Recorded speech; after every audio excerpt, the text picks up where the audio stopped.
فاروق اعظم رضی اللہ تعالیٰ عنہ کا معاملہ یہ تھا کہ ایک موقع ایسا ہوا جبکہ مصر مسلمانوں نے فتح کر لیا، اور مصر کی فتح کے بعد وہاں سے گورنر حضرت عمر ابن عاص رضی اللہ عنہ انہوں نے خط لکھا اور کہا کہ یہاں پر لوگوں کا معمول یہ ہے کہ سال میں ایک مرتبہ ایک نوجوان غیر شادی شدہ لڑکی کی وہ قربانی دیا کرتے ہیں، اور جب اس کی قربانی دیتے ہیں تو ان کا یہ عقیدہ ہے کہ دریائے نیل میں پانی بہہ پڑتا ہے، اور اگر وہ قربانی نہیں دی جائے تو اس کے نتیجے میں دریائے نیل سوکھ جاتا ہے، قحط آ جاتا ہے۔ لوگوں نے مجھ سے اجازت چاہی تو میں نے اجازت نہیں دی، اور پھر یہ کہ فی الواقع دریائے نیل سوکھ گیا ہے اور مصر اس وقت قحط کا شکار، اور لوگوں کا یہاں پر مطالبہ ہے کہ کسی طریقے سے اس لڑکی کی قربانی دی جائے۔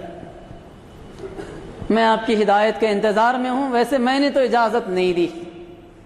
حضرت عمر فاروق رضی اللہ عنہ کے پاس جب وہ خط آیا تو انہوں نے جواب میں 2 خط لکھے۔ ایک خط تو عمر ابن عاص رضی اللہ عنہ کے نام لکھا کہ اے عمر ابن عاص، تم نے جو فیصلہ کیا وہ صحیح فیصلہ کیا، اس کے اوپر تمہیں قائم رہنا چاہیے۔ اور دوسرا خط انہوں نے دریائے نیل کو مخاطب کرتے ہوئے لکھا کہ اے دریائے نیل، اگر تو رب العالمین کے حکم سے بہا کرتا تھا تو تجھے فوراً جاری ہو جانا چاہیے، نہیں اگر تو اپنی مرضی سے بہتا تھا تو پھر اس بات کی ہمیں کوئی پرواہ نہیں کہ تو بہتا ہے یا نہیں بہتا۔ اور عمر ابن عاص سے کہا کہ اس دوسرے خط کو لے جاؤ اور دریائے نیل کے اندر ڈال دو۔ حضرت عمر ابن عاص نے حضرت عمر فاروق رضی اللہ عنہ کے حکم کے مطابق اس خط کو دریا میں ڈالا، اور دوسری صبح لوگوں نے مصر کے جو منظر دیکھا تو انہوں نے اپنی زندگیوں میں کبھی دریائے نیل کا وہ لیول نہیں دیکھا تھا جس لیول پر دوسری صبح دریائے نیل بہہ پڑا۔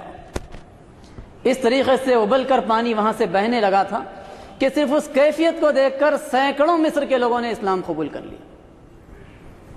انہیں اس موقع پر یقین ہو گیا کہ ہمارا جو عقیدہ تھا وہ غلط عقیدہ تھا۔ پانی کا جاری ہونا یہ رب العالمین کے حکم سے ہے، نہ کہ کسی دیوتا کی مہربانی کے نتیجے میں ہے کہ کوئی کمانی لڑکی اس کی خدمت میں پیش کی جائے، قربانی دی جائے تبھی دریا بہہ پڑے گا۔